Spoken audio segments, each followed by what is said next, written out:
one of those days.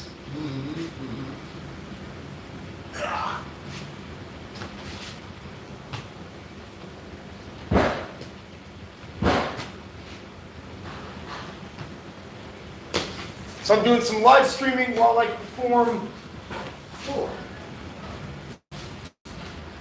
It is, for those of you just tuning in, as you know, it's 105 degrees today in San Marcos, Texas, which is where I am.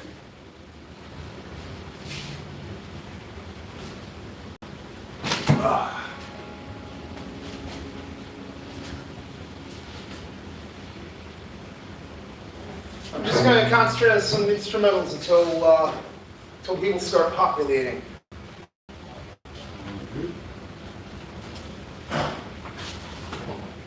For those of you that don't know, I messed up my foot the other day.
instrumentals.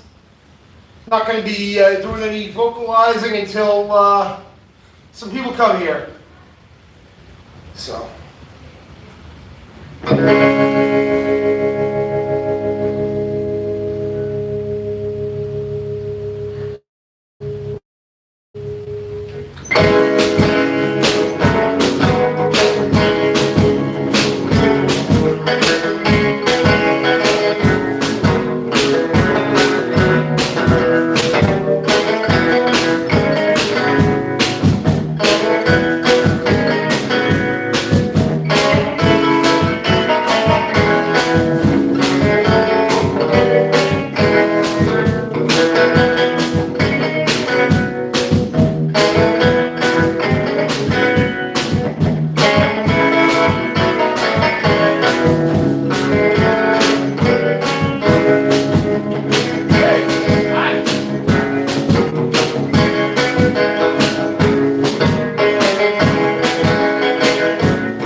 Right, there is a sound of life here.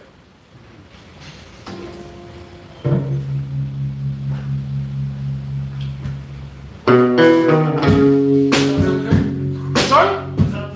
Oh, I already got it. I just drink coffee. I can't drink anything else.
What's going on, guys? Thanks for coming out. Yeah, man, you sound good.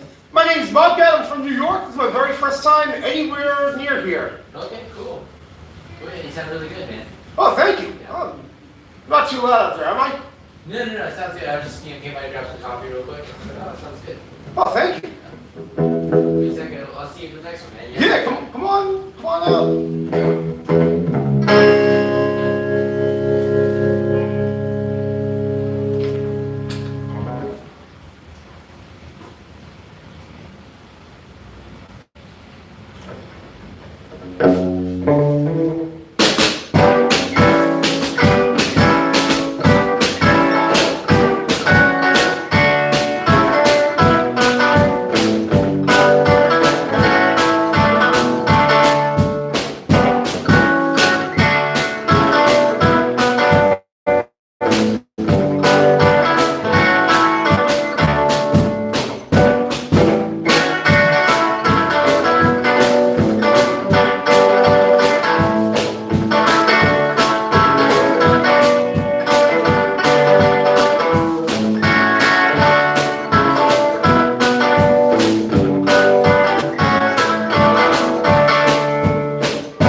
just experimenting with different keys and different, I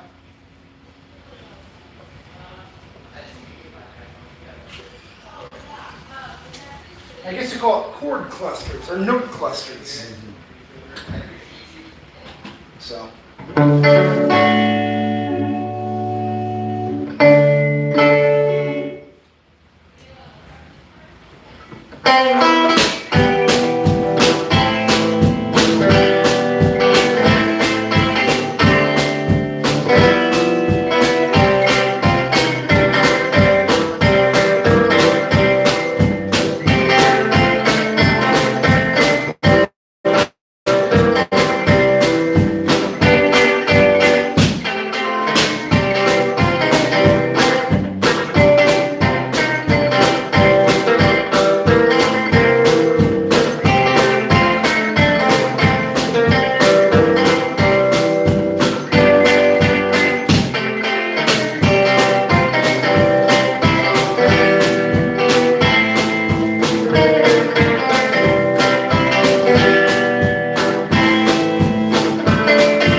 Alright. These songs need no introduction. All you guys have heard these before. This is actually my favorite movie theme song.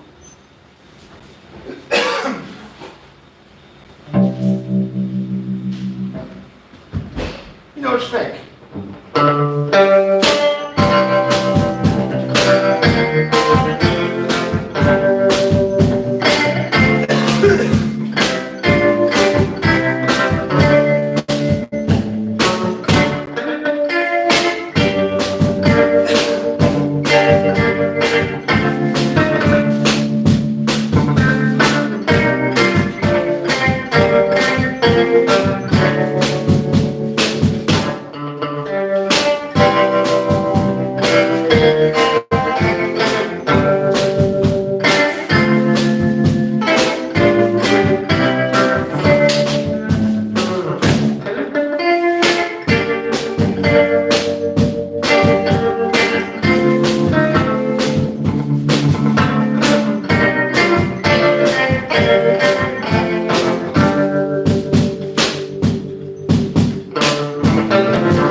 out here in Newport all the time. Oh my God, I'm actually playing in Newport at the end of the month, July 29th. Yeah, he used to photograph Rumble Club all the time. Rumble Club. Uh-huh. Yeah, I spoke to Jack. He's not doing this still. Nah, him and yeah, they quit a long time ago. As soon as they had the baby, like a long time ago. No kidding. Yeah. Well, good for them on having a baby. That's crazy. Jack and Susie, I moved out here 10 years ago. So 2013. Yeah. That's around the time. 2012 was when the last Arkham store, and then the end of that year I started a company, and the last decade I've been off the road. I was like, you know what? I really miss touring. Yeah, I've seen Matt and Laura when they come out here. They were very active for a good amount of time. Yeah. Now, I mean, they're still doing stuff, they're just staying more local to Kingston. Yeah. But, in fact, Arkham's played more shows this year than any other year since 2012, really. Yeah. And I missed it because I was far away. Hey, what's going on, guys? How you doing? Good, thanks for coming out. Yeah. So, we're going to play you guys a, yeah,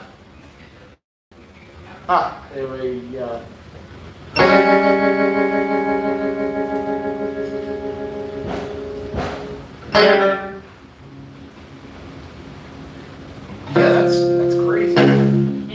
But no, Arkham's have been more busy this year than any other year since, you know, our guitar player Johnny passed away. Yeah. It's a little while ago, too. Yeah, 2017.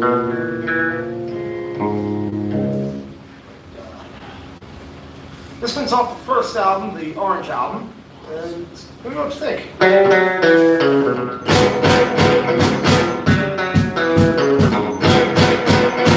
know what I did to deserve what I got. Now I'm running.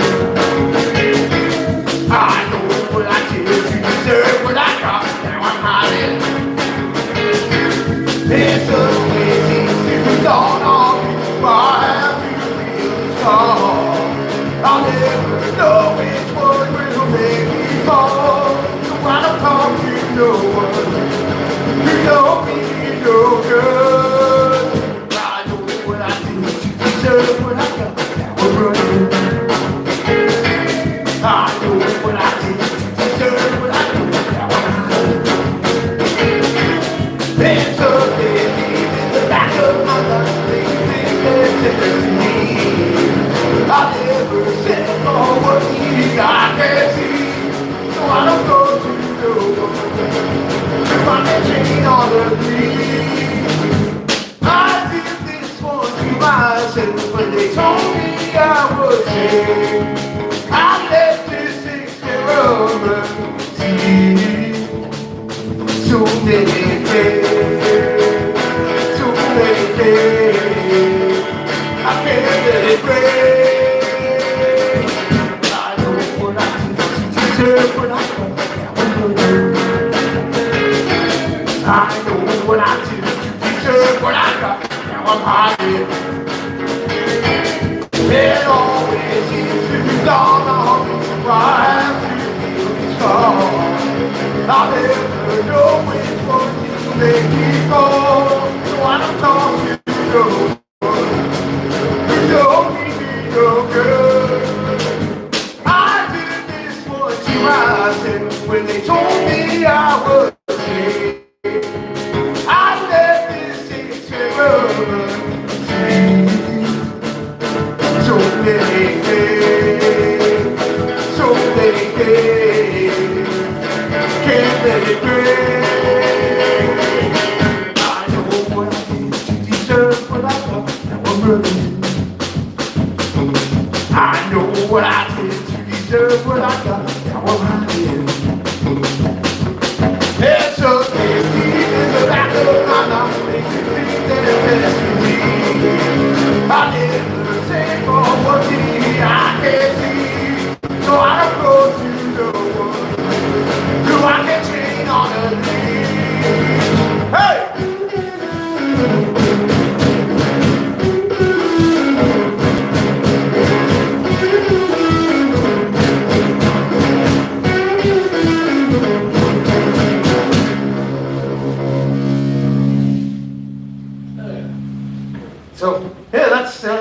my set actually sounds like that, and like this.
Stuff like that. Oh man. It's like you can tell it was written by the same guy who wrote half the Arkham's material, but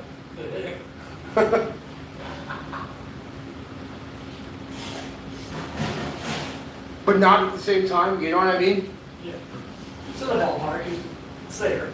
Huh? You can tell it's there. For sure. You can tell that it's some way, shape, or form. Like you obviously know my band, so you know what we sounded like.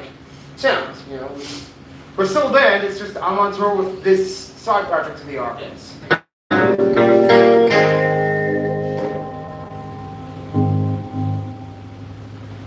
Stuff like this.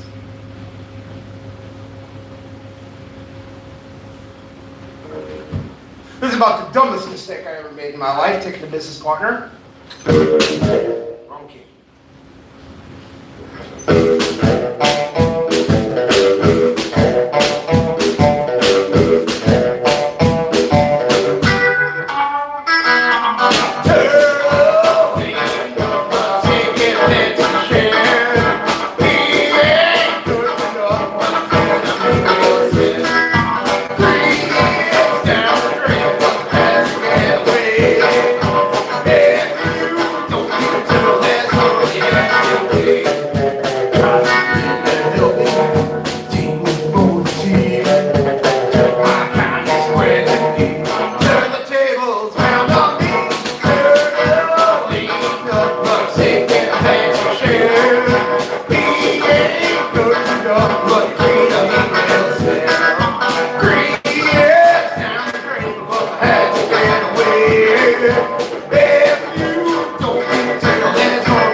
newer stuff like this.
I mean, now you're in. Oh, I was just at the Row House on Wednesday night.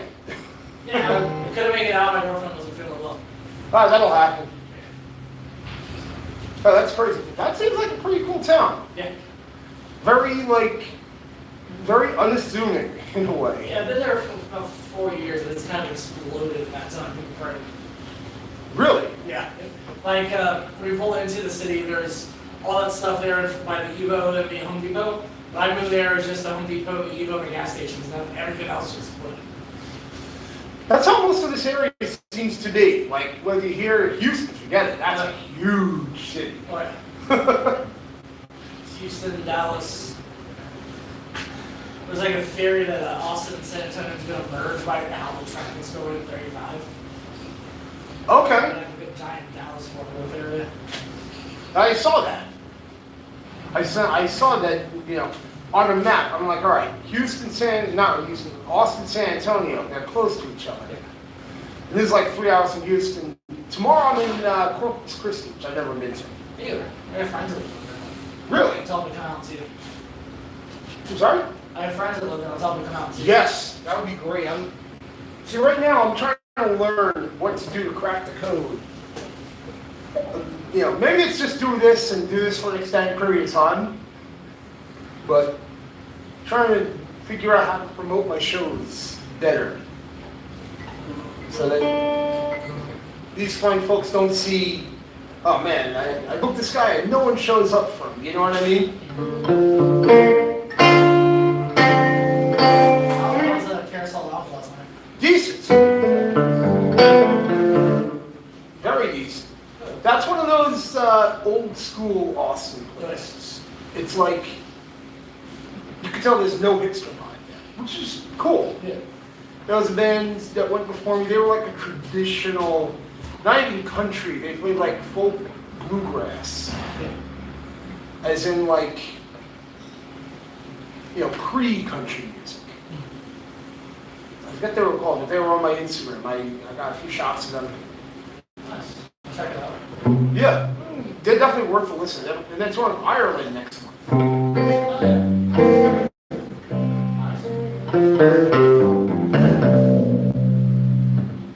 Yeah, so a lot of what I've been working on hasn't even been my own stuff. It's been like instrumental versions of pop songs. Like this.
Stuff like that.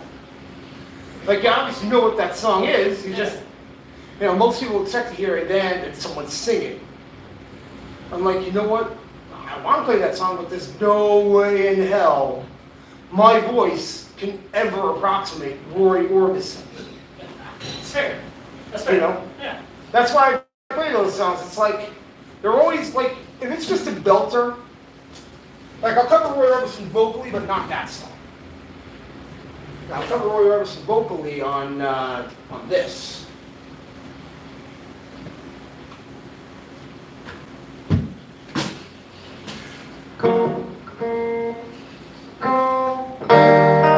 Oh, well, why do you treat me so mean? You're the meanest thing I ever seen. You don't let me hold me tight.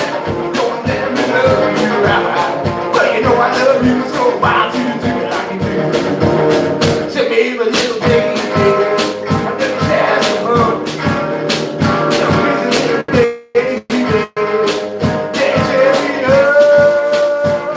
Just a weak little mama, just a weak little mama. I'm down on my knees for you, and I'll bet that I really know who's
not vocal workout like Oh Pretty Woman is.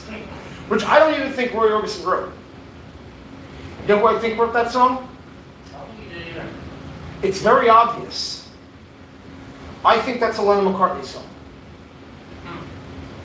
Could be. Because it sounds way closer like 5 to 10 Beatles songs that came after it. Huh. I think maybe 1 or 2 that came before it Yeah. than anything Roy Orbison. You know, it's got the Day Tripper riff. You're Gonna Lose That Girl, I hear in that song. Birthday, I hear in that song. Oh, definitely. Yeah, Definitely birthday. you know, which is actually, that is not an original idea. It's actually a song by Roscoe Gordon that James Brown covered just a little bit. That's that riff.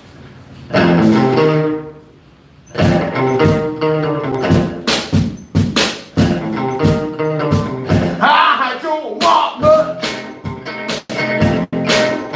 I just want a little bit. No, I don't want it all. I just want a little bit. I want to eat with it, teeny weeny bit of your love. Turn your lights down low and you listen again. Yeah, turn it down. Yeah, you're okay at this. I want to eat with it, teeny weeny bit of your love.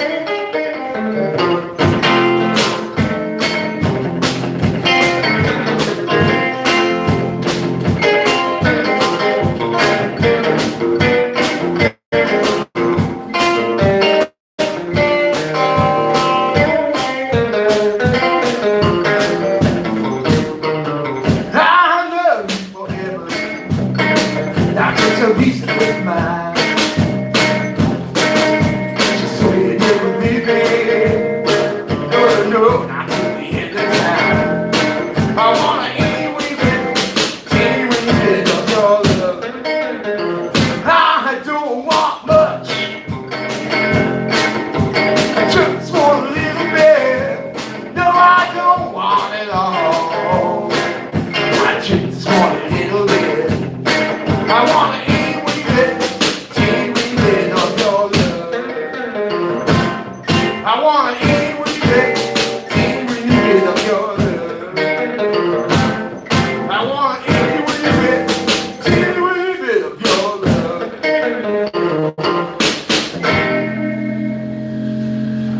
Do you hear how that song probably influenced Birthday? Oh,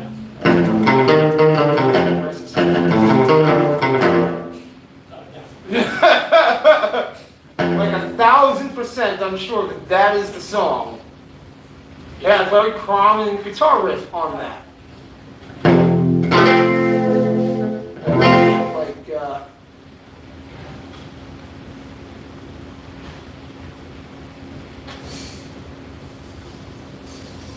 here's another one in that sort of vein.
And that's been what I've been like practicing on guitar lately. Yeah. Trying to learn.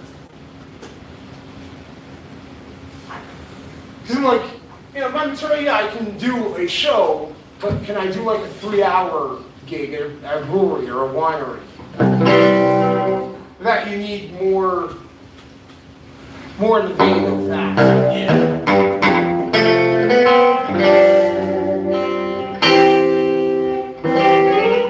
What was that song?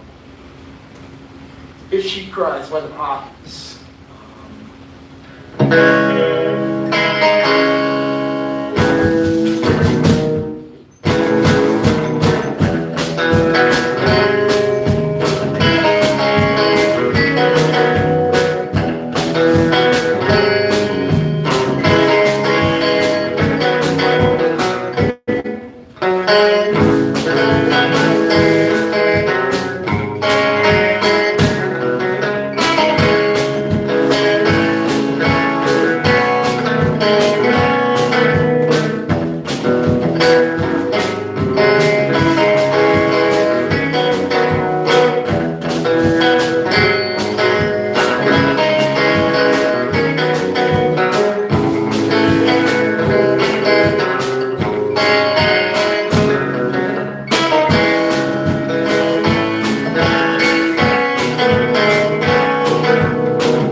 If She Cries by the band of Poppies. I remember the Poppies. Yeah. I remember the Poppies for sure. Yeah, they were like a mid-70s power pop band. I think CDs with the Ramones. Yeah. That's one, ah.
There's other Ramones songs that I could do. Me too. Yeah, they wrote the perfect pop songs and they were sang good. You know? perfectly executed every time. Every time. Yeah. Even when they hate each other, they're still knocked it out. It's all about good song, and melodic is all hell. No one talks about the Ramones. Oh, the most but put them against. All right, the Clash were more rhythmic. Yeah. Melodic? At the time period, nobody. Yeah, nobody was as melodic as Ramones. You know.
Oh yeah.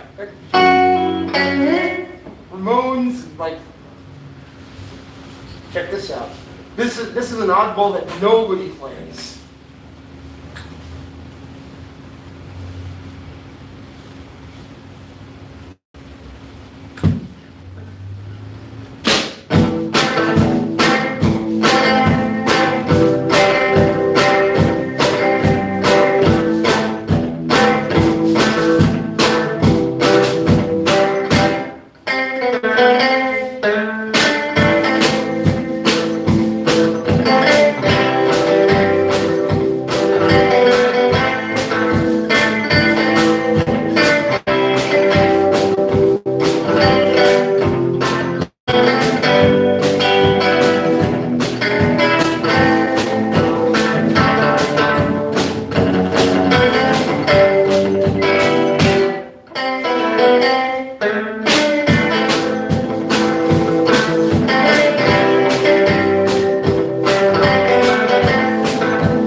they blew up.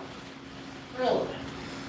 And so they had probably the biggest version of that song, but the Marvelettes put their version of that on the B-side of Please Mr. Postman. Really? Yeah. Okay.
But yeah, the B-side was that other song.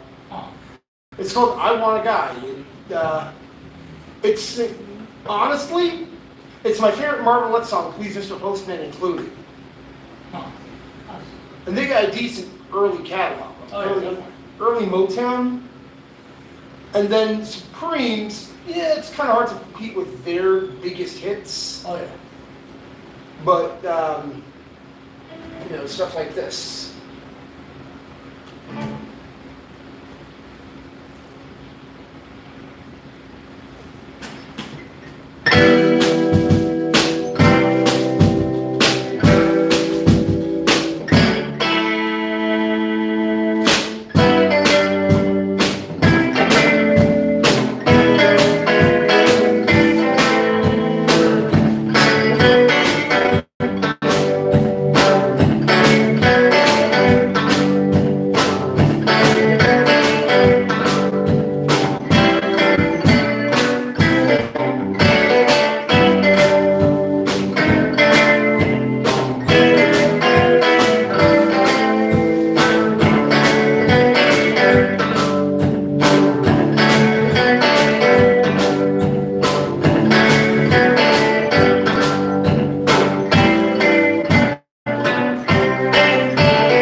Stuff like that, that's very hard to compete with. Oh, yeah. Easily. Like, if you could write a better song than that, you would be a millionaire today. Oh, easily. If not. Or that, or, this one at shows, especially when you get like an older audience, they always get dancing to this.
I end my songs with what I call the Les Paul chord.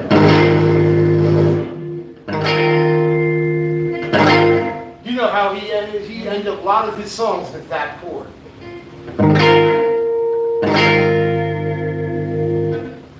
So just a major chord with the 6 on, 6 and a 9 note at the same time. So with that, you're almost getting into quartal, Q-U-A-R-T-A-L harmony, where you're hearing fourths instead of thirds.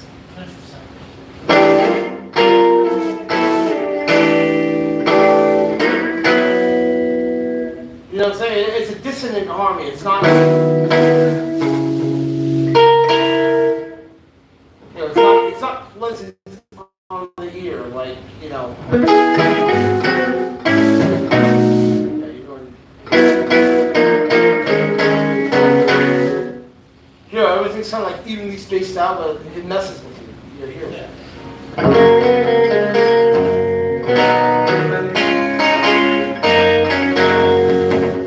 Are you a fan of the Belfairies?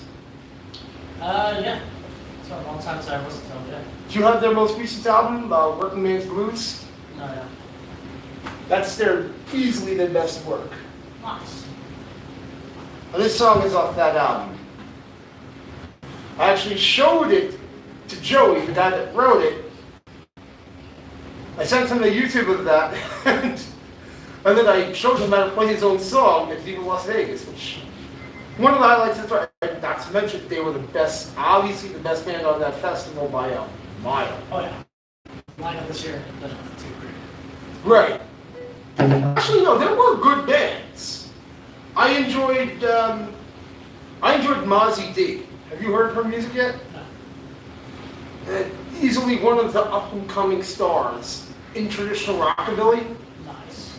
She's got better than average voice, better than average man. Another one who impressed the hell out of me, Angela Teeny. Nice. So did it have like the all-star lineup of like known acts? No.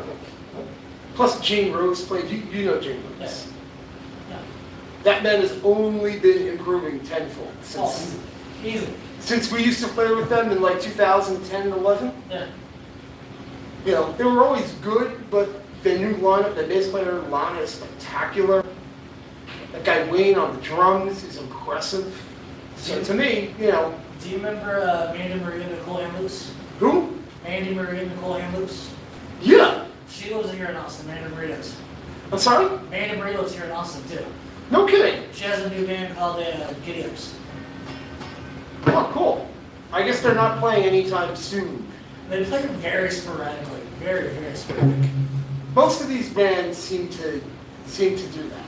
Yeah. Like maybe like once or twice a month if that. But very. I can't do that. If I'm going to be a band, I'm going to do at least. To me, an active band is 4 shows a month. A very active band is 8 shows a month. Yeah. And I'm hardcore. I play every day. Yeah. Like I don't let one day go by in between shows. Like there was an open date on Tuesday that I could have filled, but Marfa, it's like a suburb of El Paso. I've heard of them, yeah. He's laughing. And Marfa was a suburb of El Paso? Yeah. Why, it's not? Marfa's like out in the middle of nowhere. Yes. I almost drove to the middle of nowhere only to learn the saloon was closed for like a week. Oh, No. Before you? I don't mind. At least I figured it out before I drove there. But this is a Belfairies song.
Recognize that song? Yeah.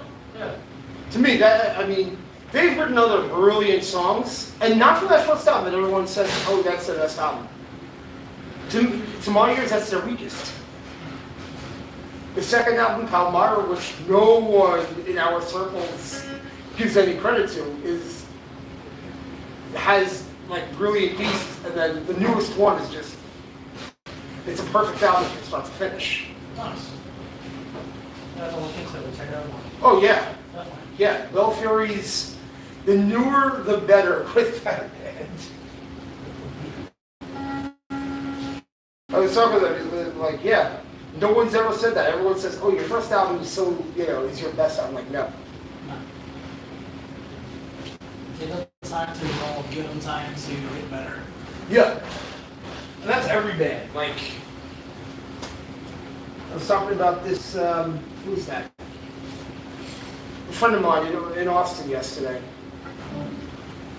When the Devil's Spades played with the Coffin Cats in 2004, they only had one exceptional element, the vocals. But most of the PA systems back then, you couldn't hear the vocals, and that, they played loud, fast, intense.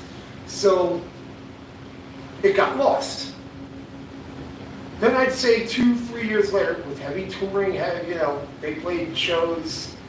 I don't think there was 1 year from the time they started until maybe COVID where they played less than 200 shows. Sometime around 06, 07, 08, the band got really good. Oh yeah. Like really, really solid. And, but their most recognizable material was already out, you know what I mean? So everyone just had the early stuff to base their sound on. One band that I'm wondering if you've heard from the Cincinnati area, the Nailers. Yeah, they just played there not too long ago. Here? No, back home. They played a festival with them. My friends played it. Which one? What's that? It was. They played a festival with my friends. Took 86. What's it called? My friends are in a band called 86. Are they from Cincinnati? Yeah. They just were united maybe about a year ago, and they played a festival with the Nailers. What kind of stuff are they? The 86. A little punk band. Huh? A little punk band, nothing special. Okay, because I'm trying to put a few shows together in that area. Yeah, let me know dates and I'll hit up people and see if I can. July 29th at Southgate House in Newport, Kentucky. Okay. I'm trying to put something together Wednesday, August 2nd, but I'm not having any luck with that. In that area? Yeah. Then I'm at a place, I'm doing another show in Cincinnati, like the third week of August. From like August 14th, I'm at Dirty Dungarees in Columbus. Okay. The 15th, I know, I'm at Legends Bar in Cincinnati. Nice. Do you know that place? Yeah. Yeah, I can hit up a few people that run in. Yes, try to. I mean, I want to play the show with the Nailers, and if you say the 86 is good, that's what I want to play the show with. 86 is good. My friends the Muckers just reformed. Who? Muckers? Muckers. Used to stand for when they were younger, it was the Motherfuckers, and they changed it to Muckers back in like 96 or so. So they just started playing around lately. Send them my link, because I want to play with decent bands. That's been a hard thing, is finding a decent band in every market. And Ohio, from what I learned, has about 5 or 6 solid markets. Oh yeah. And all the bigger bands always want to play Cleveland. They want a Spinal Tap moment to come out and say, you know, I love Cleveland. And then you have different styles in Cleveland. You have Columbus. You've got outside of Columbus, there's always some. Dayton has their own little units. Cincinnati, then you have Newport, Covington, which is still kind of part of that ballpark. Yeah, I've noticed that. Covington, Kentucky. That's where Joey is from, right? Yeah. From Rumble Club. Yeah. Newport is where Doug from the Nailers is from. Yeah.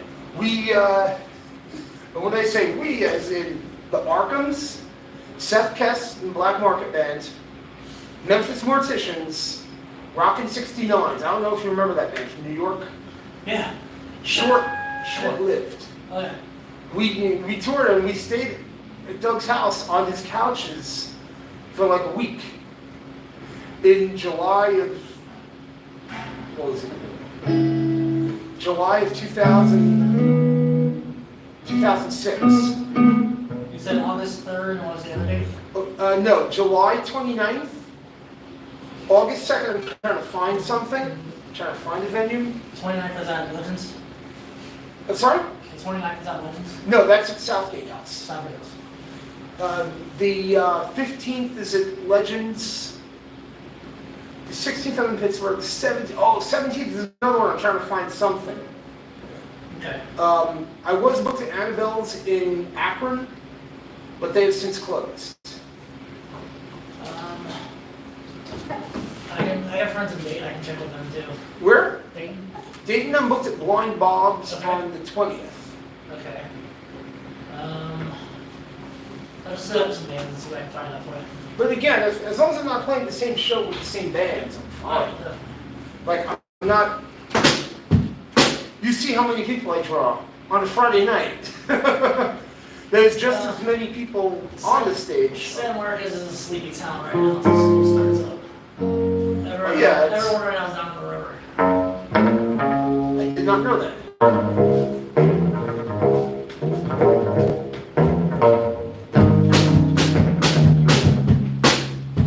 But yeah, letting them know that definitely helps me, because I'm trying to find quality. Like, I don't want to just seem like I'm playing on shows with bands. I want to play on shows with like bands that I can buy their album, go home, listen to it, and take something from it. You know what I'm saying? Let's see, I know Raging Nathans are in Dayton, but I think we're in the UK right now. Who's that? The Raging Nathans? Yeah, the Raging Nathans. The Raging Nathans. My friend is band. He's in like 10 different bands in Dayton, like it's ridiculous. But I'll check out some fields with some of the other friends and let you know what I find out for us. Oh yeah, that would be great. Cause glad that you came out. Because Ohio is crucial for me. Coming Yeah. from New York to It's, get, it's on midway spots along Trail out west. yeah. It's like Indiana, I know no one. I can't even get back in the Melody Inn. Really? Yeah. They've been, from what I understand, they've been really weird lately for Melody and for bands. Just Really? COVID hit them bad, and they've just been very selective. Because I'm good friends with the guys in Tiger Sex, and they barely ever play there anymore. So Tiger Sex is a really good band from Cincy. There's all kinds of band. Like my friend Annie's got a band, but her he plays out a band out of Detroit. What band? Ghastly a Go-Go. Destiny a Go-Go? Ghastly a Go-Go. What's Ghastly? Ghastly a Go-Go? Yeah. That name sounds cool. Yeah, they're out of Detroit, but they play in Newport a lot because that's where he lives. And he used to be in, what the fuck is her name? He used to be in a really popular psychobilly band from Arizona. I cannot remember the name right now. Linen Club? Huh? Yes. What's his name? Des Smith. He was in the Linen Club with Nick Ferrer too and Juan Barrios. Yeah, That's freaking awesome. yeah. He's in Newport now, and he plays in Ghastly a Go-Go in Detroit, and he plays in a V-Twins in Cincinnati. You gotta get him in touch with me because I've been trying in Arizona. Of course, I always had the worst days of the week in Arizona. I remember it was a Monday, I was trying to find something Tucson or Phoenix. Tuesday, I was trying to find something either Phoenix or Flagstaff, and both days I crashed and burned. Annie, his wife Annie, she's a burlesque performer in New York, in Cincinnati, and Newport. She actually works at Southgate House Revival. So What's her name? Annie Tellez. Well, now it's Annie Smith. Oh wow. I'm really glad that you know the Cincinnati scene. Yeah. The Cincinnati seems to be, It goes in waves. It's back and forth. It's in Ohio, I'm going to guess that's probably the most, either that or Columbus is the most crucial scene. yeah. Columbus is, it seems like an Austin for that part of the country. Oh yeah. Columbus always gets all the better shit. Nobody ever wants to go to Cincinnati. Everyone goes to Columbus or Cleveland. Columbus or where? Cleveland. Yeah, I know Cleveland. Plus there's a good network of bands. Oh yeah. There's, in Cleveland, that girl, Elise Peterson, what band was she in? She was in a decent, like, garage punk band about 5 years ago. They played New York. I know Whiskey Daredevils are playing again. Yes. I know they're playing again. I They know got that- Sugar in that band. Yes. As is Lords of the Highway. The Lords Yes, I was just about to say Lords of the Highway. and that new band that Sugar and Pete play in now, the Cookie Cutters. I've not heard of that one They are the best thing going on in Cleveland. yet. I can hit up Vice Tricks in Louisville. Who? Vice Tricks in Louisville? I've been trying to get in touch with those guys because I have 2 shows in Louisville that I want to get those guys on. They haven't been playing much, but I can hit up Verity and see what's up. I don't talk Yes. to Verity much, but I can hit up Verity with it. Yeah, Vice Tricks, I reached out to them once. I got a show on July 31st. It's a Monday at Magmar. Jeremy's daughter died not too long ago, Oh, maybe shit. a year or 2 ago. And they haven't been playing much since then. They do a few things here and there. How old was his daughter? 21, 22 maybe? I don't remember the details of it, but they haven't played much since then. But my friend Noel's better friends with Verity, so I can hit up Noel and see what their status is and see if Yes, that would be amazing. Because I know Louisville has some potential. I don't know what kind of potential it's got. But those 2 big cities in Kentucky, Louisville and Lexington, do have... You don't want to go anywhere east of Lexington, from what I understand. It's like West Virginia, very beautiful, just don't go on your windows. In West Virginia, is there anything in West Virginia? The only thing in West Virginia, Blitzkid used to be in Mount Pleasant. Yes, okay, And let's get... then I know Steve moved to Connecticut. Steve who? Matthews, Argyle. Who? Argyle Bluesby. From Blitzkid. Okay. I need his number right now if you want his number. Yeah, that would be That would be great. Or just send him, a text before just sending me his number. Yeah. But I know he's playing bass for Calabrese out of Arizona right now. Calabrese, okay. Yeah, so he's playing bass for them since, I can't remember the player bass, since he quit. So he's playing bass for them right now. Touring with them. That's awesome. That's a good band. Oh, fuck yeah. Arkham's did like a string of shows. It was 4 shows. It was Thursday, Friday, Saturday, Sunday, it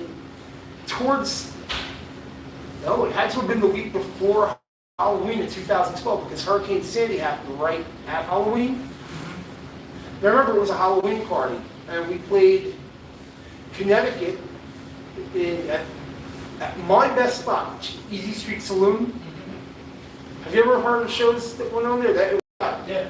I got the dream team of shows. All right, so there's only one punk psychobilly band ever from Connecticut that worked. Soul Reaping Free. That's Jared's band. Yeah. So Jared, Dennis, and Mike. But I got the contact at the bar. So it was me. I'd always have them on the bill.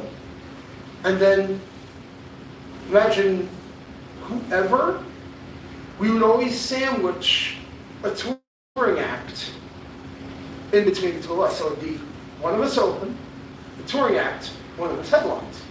But we would all flip a coin because, we kind of like equal bands. All right, we got Coffin Cats, Goddamn Goblins, Memphis Morticians. So even though they weren't touring and it was one market over, they played there maybe twice. Meanwhile, we played there like 100 times. Al Fowl, my favorite one-man band ever. You remember him? Yeah. I cover his songs. He's nice. He died the day after I turned 40. Oh, fuck. Yeah, like I reached out to him when I started the one-man band in February of that year, of 2022. He's like, yeah, I'm getting over COVID, I'm getting back into playing, but, he's been having health issues. I was like, that sucks, And I reached back out to him again around early May, and I didn't hear from him. Because I was like, at that point, I wanted to get back out. I didn't really realize, I knew I wanted to tour, but I didn't realize how. With my taxi company, it was driving me insane. So, and then I see a posting on his page, and his wife posted it. Like, an Al Fowl passed away. I was like, what the fuck, man? He was the best one-man band that we ever had. Like, that's the gold standard of one-man bands in my mind. Yeah. It sounds like,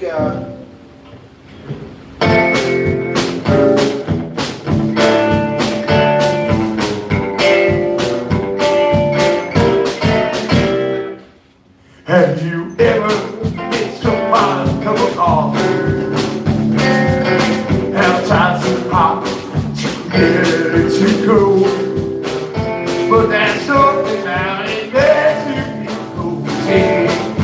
Me just right, ain't nothing better. I'm just discussing things with my loving wife, like a red field, my career. Now the words I want to shine a light. In the night, I'm in my kitchen.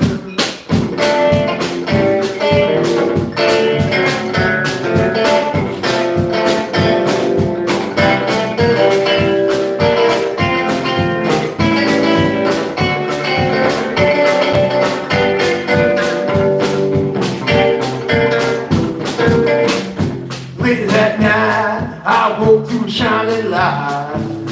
It wasn't the light of Jesus, it was a release. As I stayed to that altar side, I could tell this man has never given love. That river, it's struck by a river coffee.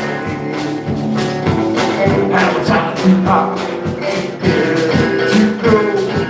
Yeah, but there's something about it makes you feel close.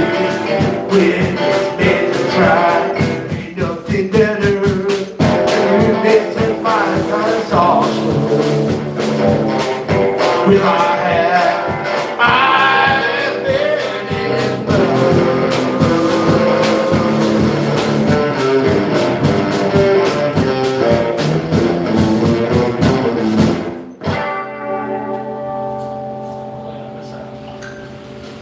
I obviously didn't play that song note for note, but you know it's that song. And that's one of the covers. I have a list of covers right now, a mile long. You know what the weirdest one is? What's up? Check this out. This might be my next song because it's so effective in any audience.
They left before the sun came up that day. They just drove off and left it all behind them. Where were they going without ever knowing the way? Anyone could see the road, anyone could say they knew. It's always summer, they never get cold, they never go hungry, they never get old and gray. They see the shadows wandering off somewhere. Lord, take it home, but they really don't care. They wanted to be happier than today. Woo!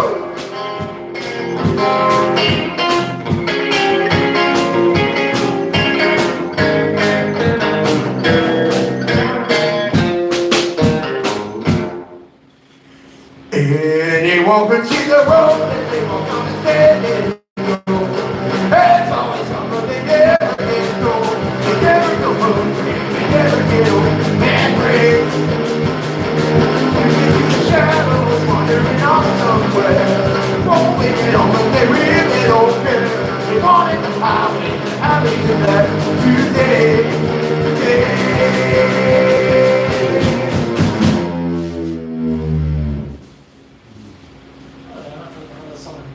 I know. And no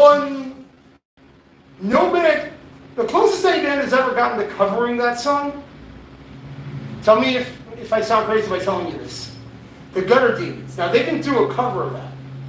Ooh, I do remember. No, they never covered that song. Really? I remember. But, no, what you remember, probably one of the 2 or 3 best songs is House by the Cemetery. Yes. There's a house by the cemetery. There's a house by the railroad tracks. This place I see gold, this place I see red, this place I see what's left of me. The house by the cemetery. There's a house by the railroad tracks. Till you go, I can't take it. I never come back. Tell me that's not the psychobilly. Yeah, pretty much. Yeah. That's the way filtered through that band. Oh, easily. Easily. And the best moment I ever had with those guys, right? Yellow Spades toured with them. We did like 10 days. Arkham's, whenever we played in Canada, we always play on at least 2 or 3 shows with them. So they're some of my best friends. Like the original line of that band. But the best moment I ever had was when they came back to New York. They played one of the last Midnight Monster Hops with Mike Decay promoting it, and emceeing it. And I was talking to Johnny Toxic, and I was like, "Do you listen to Fastball at all?" And he's like, "Why? I don't even, I don't know who that is." They wrote the song "The Way" back in the 90s. Yeah. And he's like, "No, because I swear to God that your song, The House by the Cemetery, is based on The Way." And I picked up my guitar and I showed him how I think it's based on that song. And he goes, "No shit, I never thought about that." Where's the rest of the band? Oh, sure. Because that was a funny-ass moment. You know Fastball's from around here, right? No! Yeah, not too far from here either. I have a crazy story about that band. I'll be right back. I was gonna say, I thought they were an Austin band. Really? So if you play that song in Austin, it should go over pretty well. I played it last night. Maybe 3 people in the crowd even knew that song. Well, I keep forgetting how time moves faster when you get older too. Because to me, that song's just a couple of years old. But when Right. you said the 90s, it's like, oh shit, that was the 90s. Summer of '98. Damn. I'll tell you guys a story about that when he gets back.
So summer '98, right before their song broke, they played a very short set in New York City.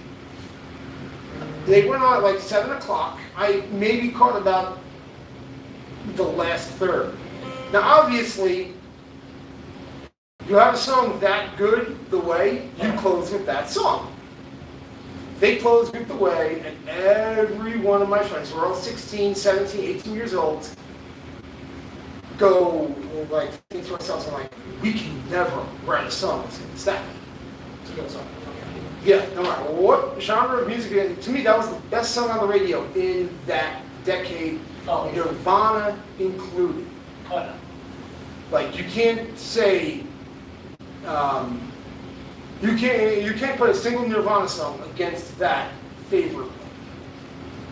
It's perfectly it's, Yeah, it's imperfect. To my ears, that is the perfect song. It's a good story about like an elderly couple who like just drive off in the desert, and the kids, you know, learn what they do after they do it. The chorus is super catchy. There's all kinds of chords in that song that aren't heard anywhere else in music, and like degrees of those chords that are not heard elsewhere in music. It's got an influence of Mary Hopkins' Those Were the Days. Boom.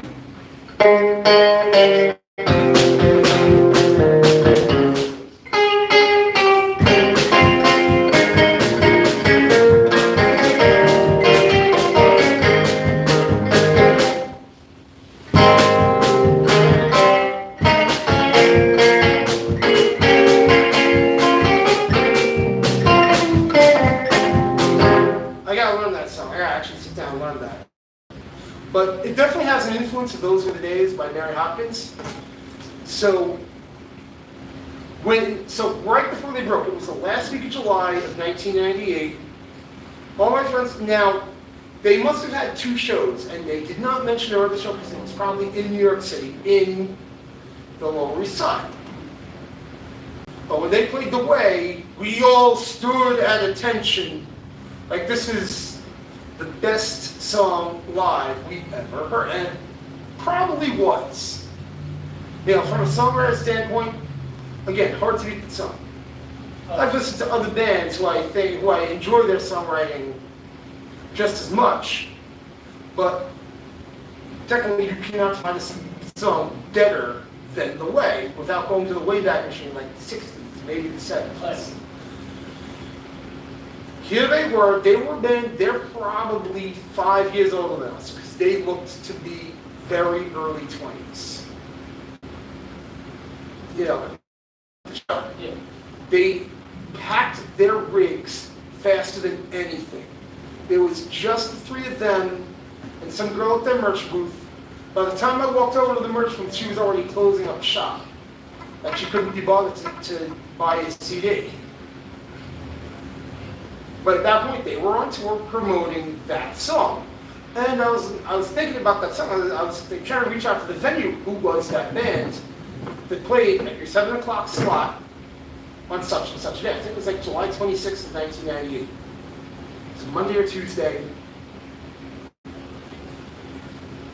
And again, those nights don't scream great nights to take in a show. They were booked probably elsewhere in New York City later on that night. Oh yeah. 7 o'clock shot? Easy. Yeah. Somewhere probably within like a block or 2 from there, and they didn't want that venue getting word that they're playing this other show. So I turn on VH1, and I'm like, Eddie won't go to, you know, I heard that song. And I see the video, I was like, where have I seen those guys? You know that Gibson Tennessean? Not Gretchen, Gibson Tennessean. Very few of them out there. A late 90s Gibson Tennessean. You know that guitar when you see it. It had that bright orange, but it was a Gibson, not a Gretsch. Yeah. And that's what he used in the video, and that's what he used at the show. Again, it's like this guitar, no one else has this mirror pickguard Jazzmaster with the maple neck.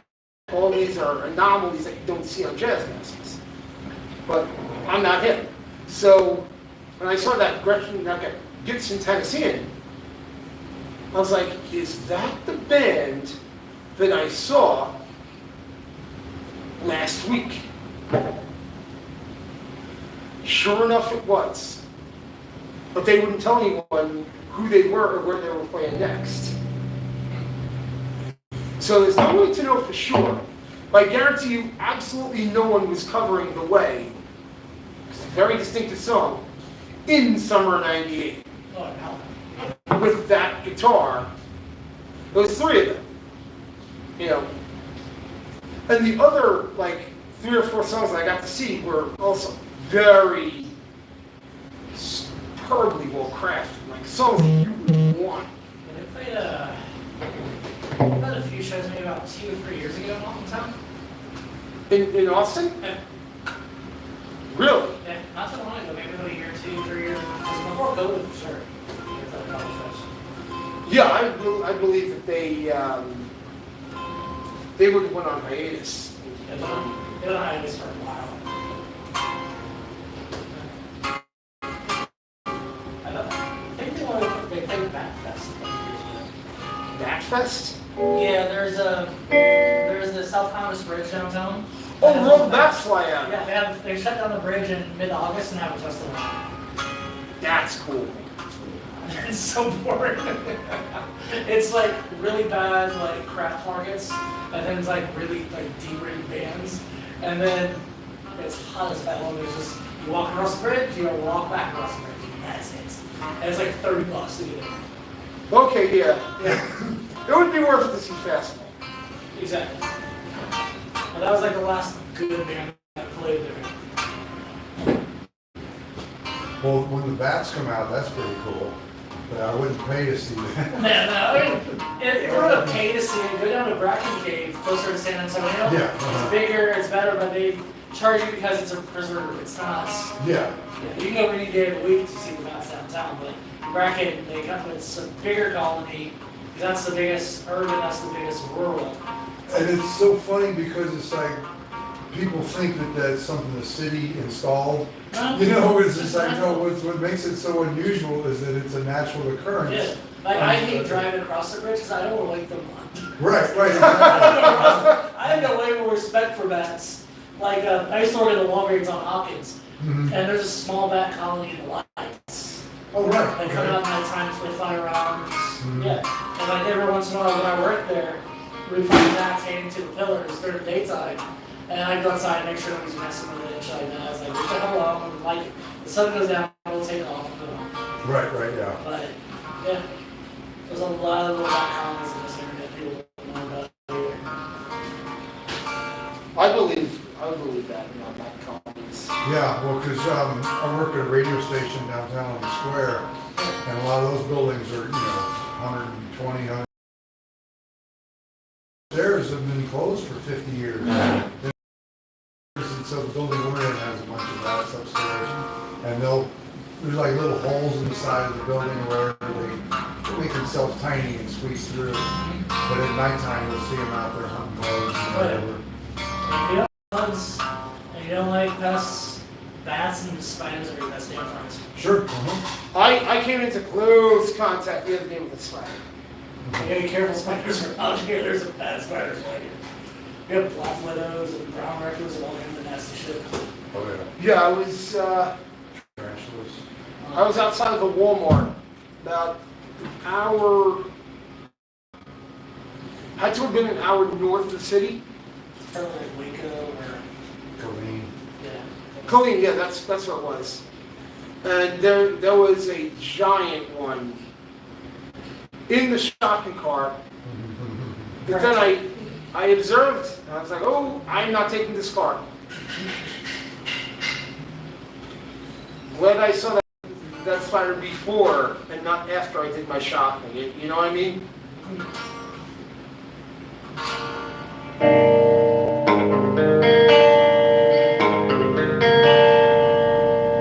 My mind wanders to chords all the time.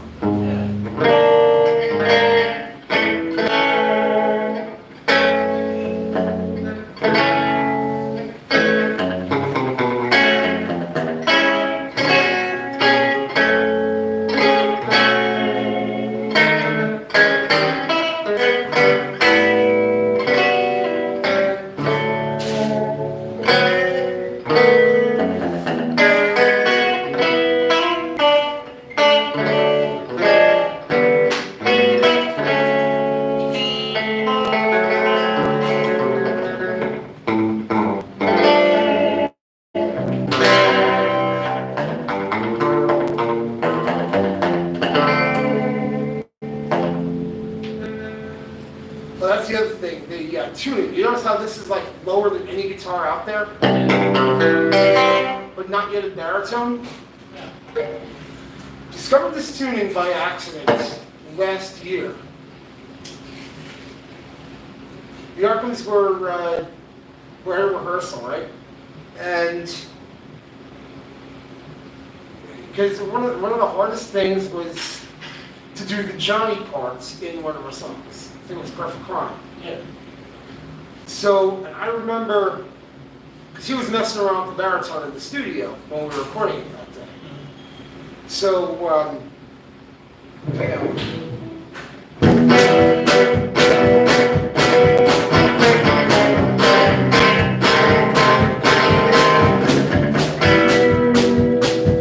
You know that song, right? Yeah, yeah. So, one day I just tuned all the strings on my guitar 2 steps slow. They were floppy as all hell. I was at Matt's house. I was like, let's play it like this. And then I set the neck, and I got heavier strings on the guitar. I'm like, huh.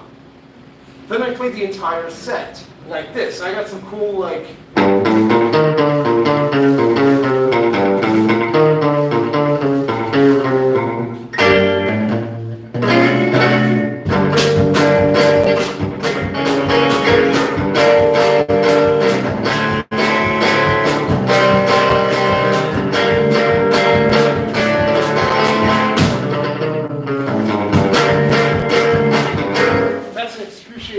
Song to play because it's fast tempo. Oh yeah, I've seen you guys play many times. It's brutal. Yeah, even with 4 people doing completely, 4 completely different things. I don't know how the hell Matt's hand didn't fall off like that shit. Yeah, that's a hard song to play even as a full band. Like Arkham songs, like the swingier numbers, like next time you see me, you're in for a big surprise. Next time you try to cross my path, oh, I'm gonna cut you down to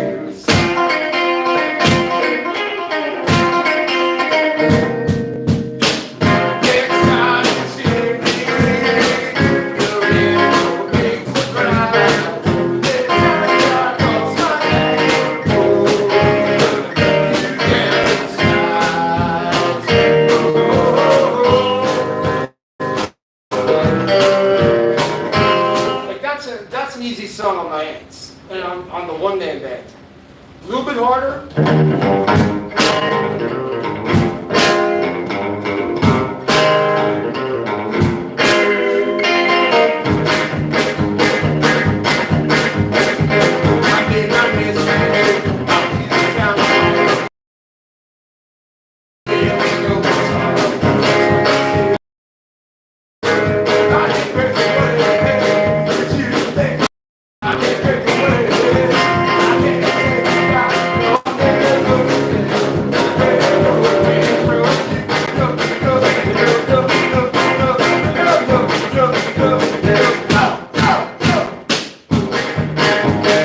Like that's easy.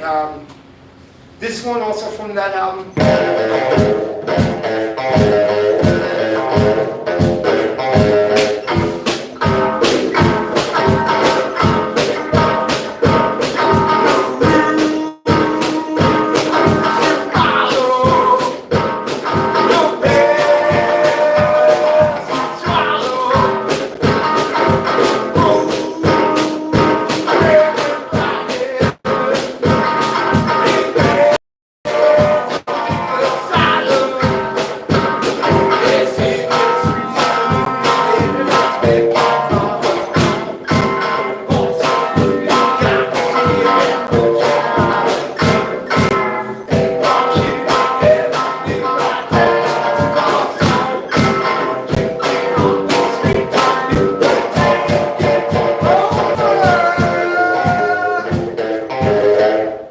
That's easy. But like those Arkham songs, like songs where you know it's us and it couldn't be.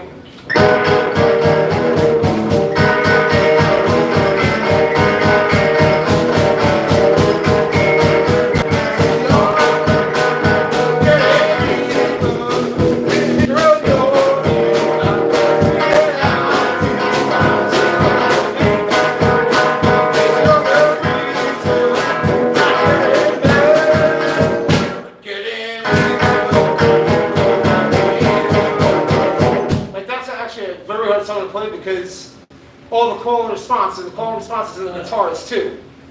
So that song absolutely needs two guitars to work.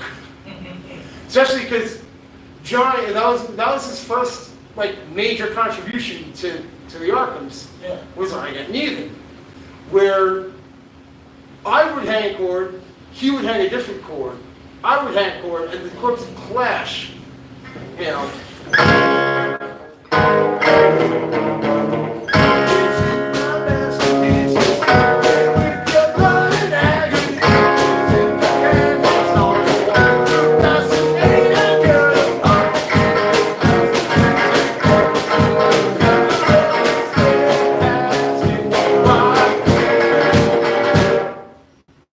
That is totally orchestrated.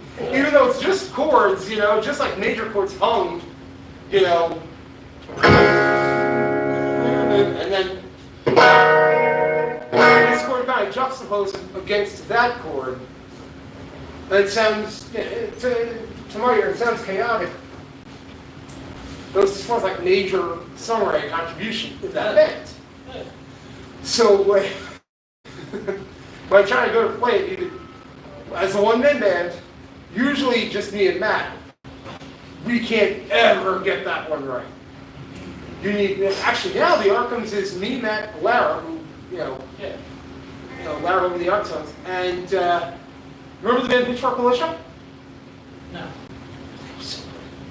They still are, but they play like one show a year. But Joe Morgan, the drummer, is now our drummer too. Nice. Oh, yeah. He's got a good steady hand. He has a really good control of his dynamics.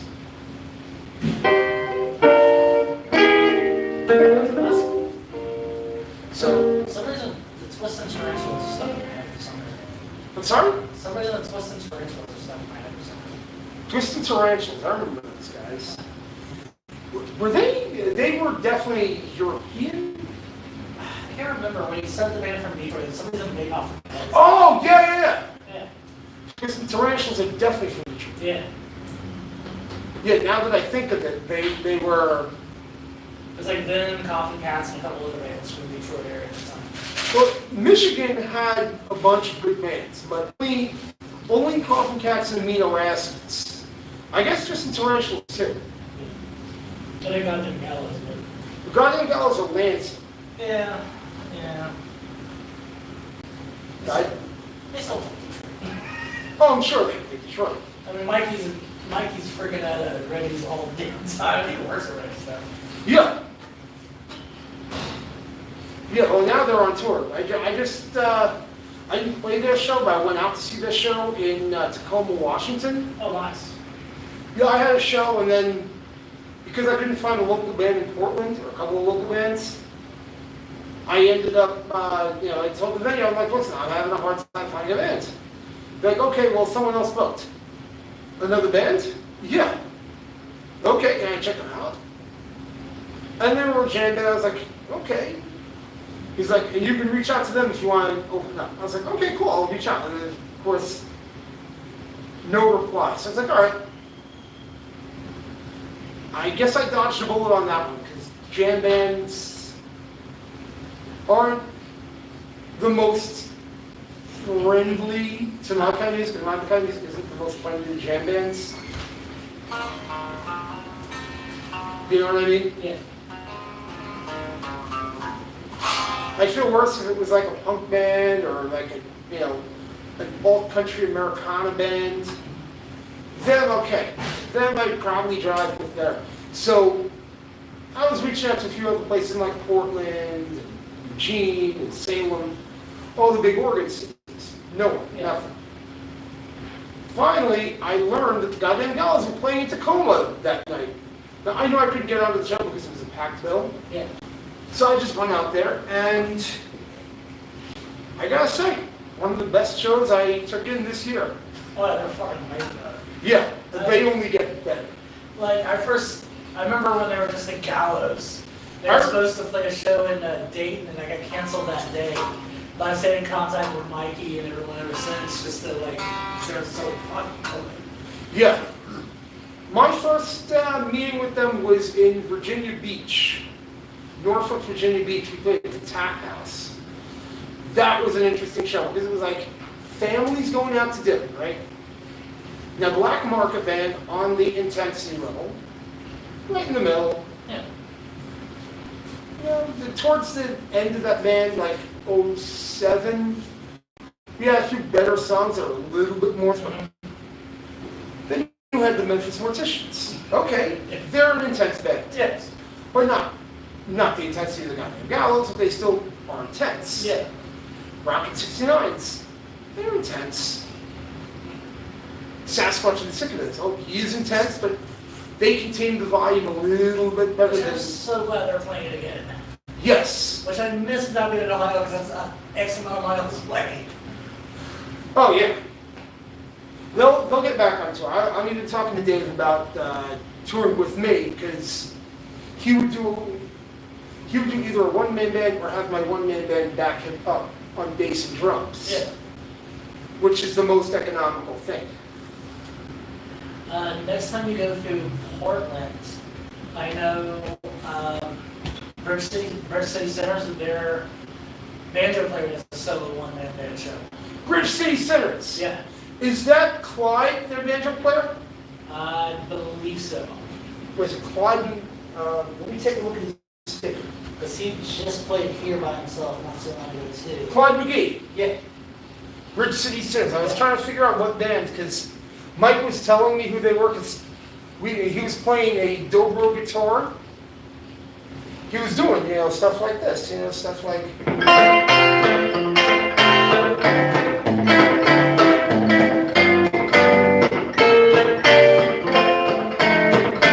Kind of like how I do it, except he was really interesting. He was a very interesting one-man band. Yeah. And he opened that show. So when I saw him, I was extraordinarily impressed with his. He was. Sorry? And probably on that show with him, Volk, Hank Williams IV. Outside of the Gallows, he was the most impressive show. Oh yeah. So Bridge City Centers, that's who I need to get in touch with. Yeah, for Portland? Yeah. That's who it is in that area. Because I thought they were Seattle for some reason. I was like, I knew it had something to do with the city, but I didn't hear anything else of what Mike told me. Like, It's fucking Mike. he has the clearest voice of any one of the guys. Please, fucking rockers. Yeah. I mean, you put his voice against Courtney's. Courtney's the guy whose voice you really can't understand. Or Uriah, his voice is all mumbled, but it's probably the microphone. But... With Uriah, he's like me. He puts distortion on his voice to make it sound like like, right fucking here too. let's join Cult. Yeah. I was impressed with his frontman skills when he played that. Yeah, he jumps off the drum kit. And He's such a good frontman, Uriah. It's not even close. And what was that? Jake Orvis played the drums. Yeah. He's not a half bad drummer or guitar player. No. Mike picked up the banjo for a few songs, and he played guitar, and then he played drums on Let's Join Cult. I was like, this is... Last time I saw them, they had Chris with them, who was the washboard and accordion player. Ah, okay. And then he quit. But we also had Gary Lindsay come in and play a couple songs with him. Oh, wow. I miss the days of Avery. Avery is the gold standard of washboard and accordion in this genre of music. Right. Like, no matter what else anyone does, that's all washboard and accordion. Accordion, you gotta stretch it a little bit. Matt Dallow is... Remember the side project that Goldpaw and I had about 10 years ago? A more obscure gypsy punk band from New York City? Vaguely, yeah. We toured. We did one legitimate tour at the end of 2011. That band was picking up momentum. And then just like, one of them moved back to Europe. There was a split. and there was like 1 or 2 shows that competed with the Arkhams, and Matt and I are obviously, no matter what the side project is, we're not going to let anything interrupt the Arkhams, because that's always our main project. Everything we do is a side project to the Arkhams. Oh, yeah. Including this one-man band. This is a side project of the Arkhams, not the other way That's why around. it's the Arctones. That's why it's the Arctones. Huh? That's why it's Laura Hope and the Arctones, because it's a side project. You know why it was called Lara Hope and the Arctones? Here's the original lineup. Lara on vocals and rhythm guitar. Matt on upright bass and backup vocals. Me on lead guitar and backup vocals. The original drummer was Sean, and when he got serious about life and had a kid and whatnot, Johnny jumped in and joined on drums. And then Dave Tatro, when they moved in together in Kingston, because Dave Tatro's from Kingston, he played with the Arkham side 2 shows, he became that band's drummer. So that is it's in the name of it being an Arkham side project. Yes. But they, and I mean, I'm not saying this, I'm actually happy to say, they surpassed us They're a fucking great band. in popularity, Oh, yeah. which I'm amazed at. And their songs, Let's Go, that's better than probably 95% of everything else in sight. You don't realize something.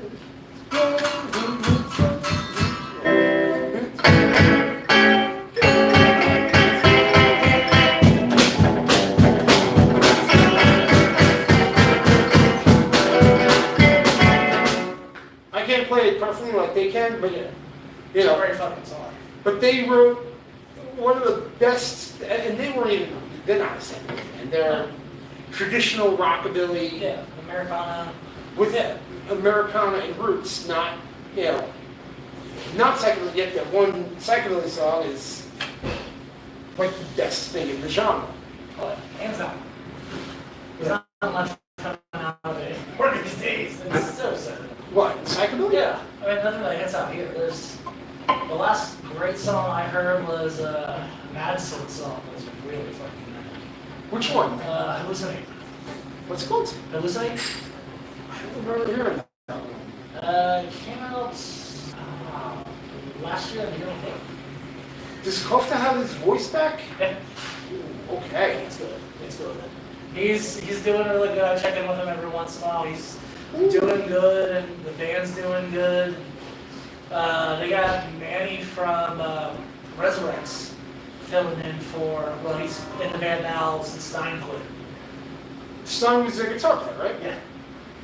My favorite of the guitar players was Mac Miller. Yep, he's back in the States now. I know. He was in that band with Sean Bambula. Yeah. When he joined Madison, that was a step up for both of them. Oh, yeah. When I saw him join that band, I was impressed with him joining, and I was impressed with how tight Madison got with him on guitar.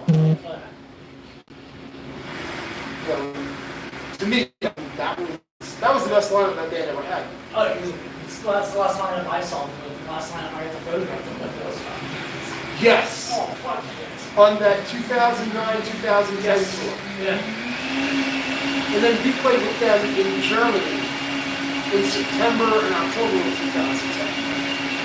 We had like a 2-week stint in Europe, and we played.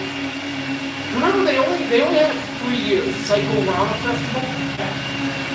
We played one of those. We played in 2010,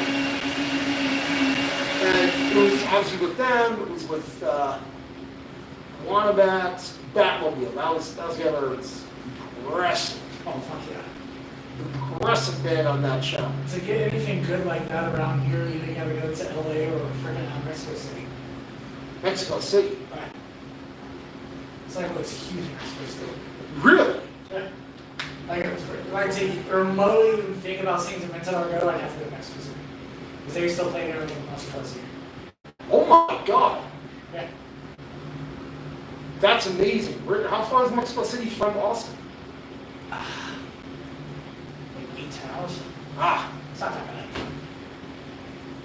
There's a song about ending up in Mexico City. Have you heard Holocaust yet? I've listened to some of that stuff like years ago. I love the concept of it. It's just Pete and his brother from Necromantics just dressing up like dead luchadors, dead mariachi players, and playing fucking music. Holocaust, that's funny. So Pete and his brother, and I can't remember his drumming. He was who else is in the band? But they paint their face like skeletons, wear sombreros, and the first like 2 records were all in Spanish. Oh, very cool. Yeah. That's the thing about getting other languages. That's so hard to understand. There's definitely a value to other languages in music. Yeah. I mean, for them going from, Denmark to straight fucking Spanish or Mexico is brilliant. Absolutely Yeah. brilliant. Because you cross a bunch of different, imaginary barriers Yeah. to try to. I kind of hear that because when I listen to them, they must have had the Spanish language in the music. Yeah. I don't remember that aspect of that. That's a crazy thing. Why do I not remember that aspect about Holocaust? But now you mention it, I do have to do a deep dive into that band. Oh yeah, you should. It's their song Chupacabra is fucking brilliant. What is it? Chupacabra? Copper. I'm sure I'll see it on. Oh yeah. So I'm going to Spotify tonight and check it out. Great fucking song.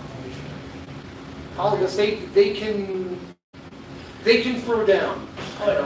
I know they can. Oh yeah. They were starting around the time the Arkhams were active. I remember Sean was talking about that. They've been out for quite a few years now. The closest they'll play here is like somewhere in Mexico, maybe California, but nothing else in the States. That's the thing about our genre. It's like hen's teeth finding it in the middle of the U.S. Yeah. The California, obviously the biggest scene in I'm just talking about continental U.S. Easy. L.A., biggest scene in continental U.S. Albuquerque's got a very good scene. You think Texas would, being with, Reverend Martin being from here, but there's not a lot in Texas. Right. You've got, Clax is from here, you have the Reverend, of course. Country Small clubs. bands from San Antonio. And then, we had, a rotating for, a year or two, another meteors playing here, 3 times a year. It's very weird. Really, I would love to do something. But that's the thing. It's like there's no one area.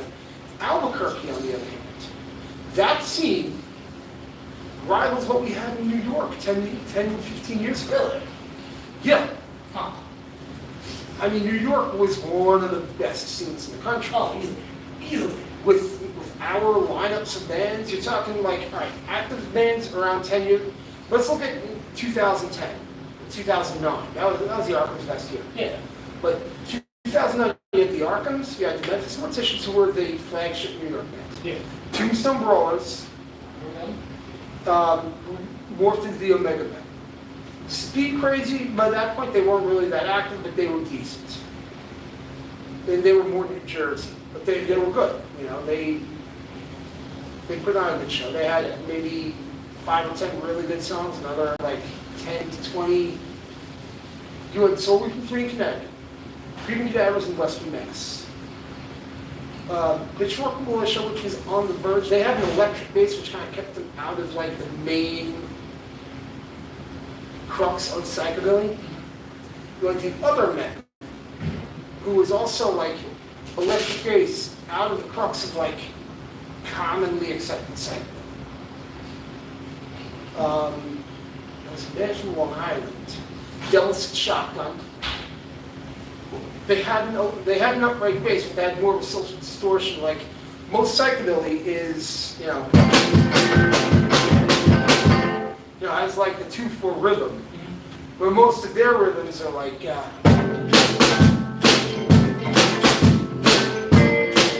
or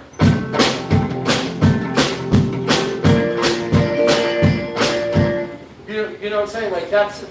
Yeah, they have the Eddie Cochran drive to it versus like a Gene Vincent flow. They're just like, Well, the drive is. I mean, I guess Eddie Cochran stuff has some drive. yeah.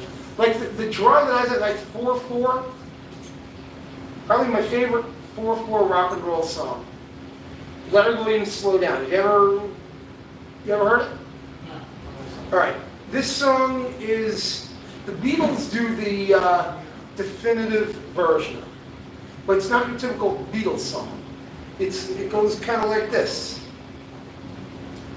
It's easily the most aggressive song in the catalog.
Have you ever heard that song? No.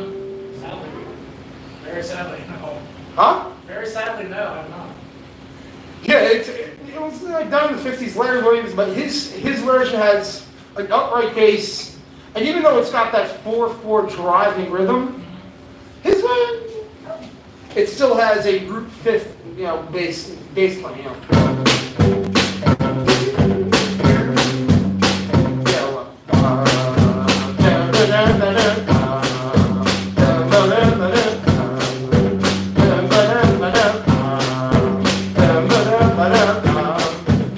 like even though it has that, the piano is what drives it. It has like that Jerry Lee Lewis-esque piano going.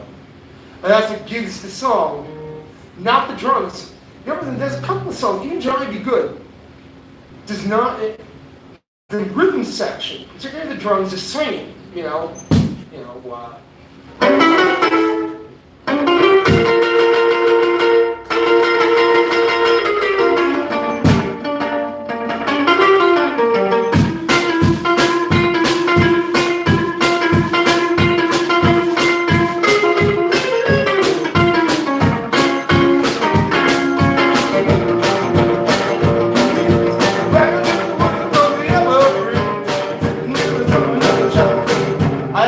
this song, and I'm doing it in its original key, and I do not have the high voice.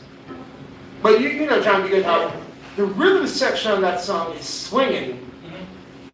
Meanwhile, Chuck Berry and Johnny Johnson, the piano player, You know,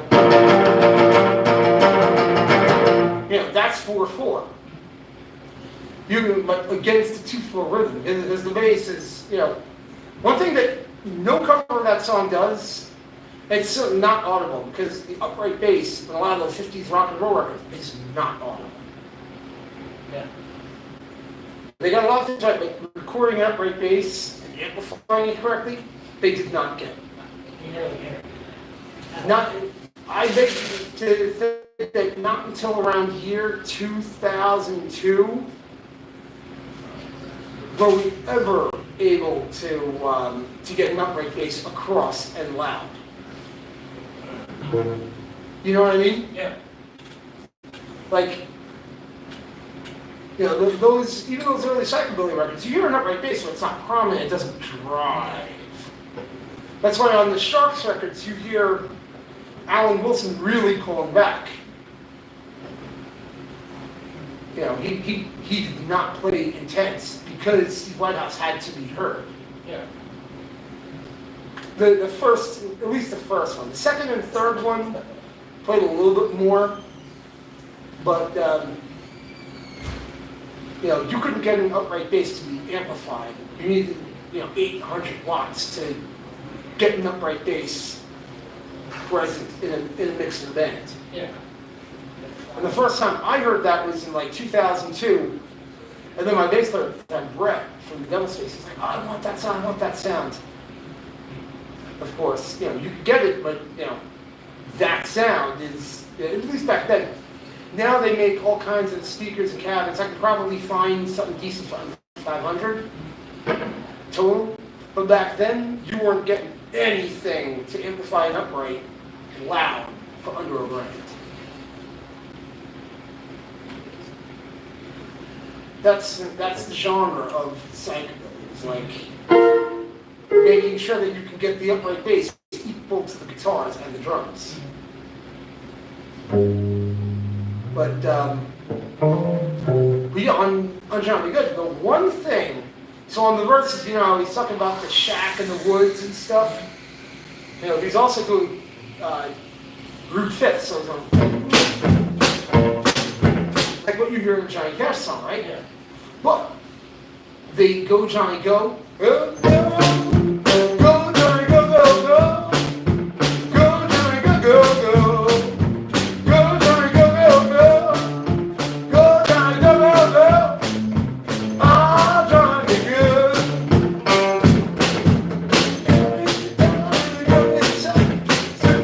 Do you see the variation? How it's not very present, but I think it was Willie Dixon playing that bass. You know his expertise. Yeah. So I think it was Willie Dixon. Nothing proves it was him or wasn't him, but no other version of Johnny Be Good has that in the bass. How the verses are about the shack in the woods, the shotgun shack, and the music illustrates shotgun shack. Meanwhile, the chorus, Go Johnny Go, is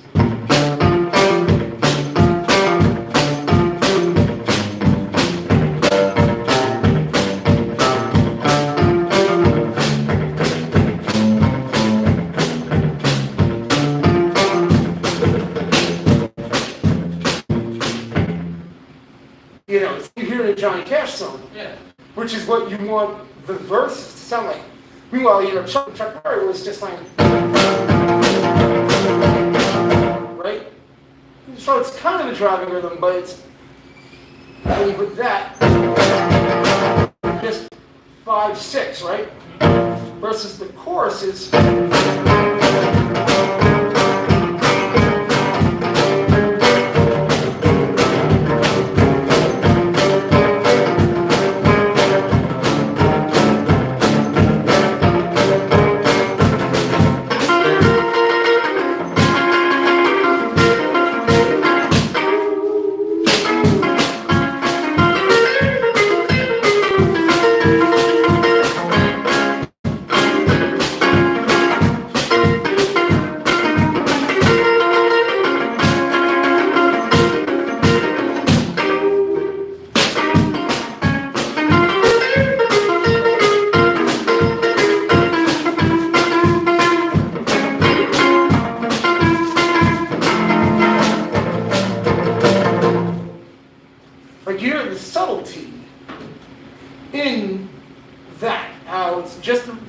6 when you're singing the verse, and then 5, 6, 7 on a chorus. When the bass is walking.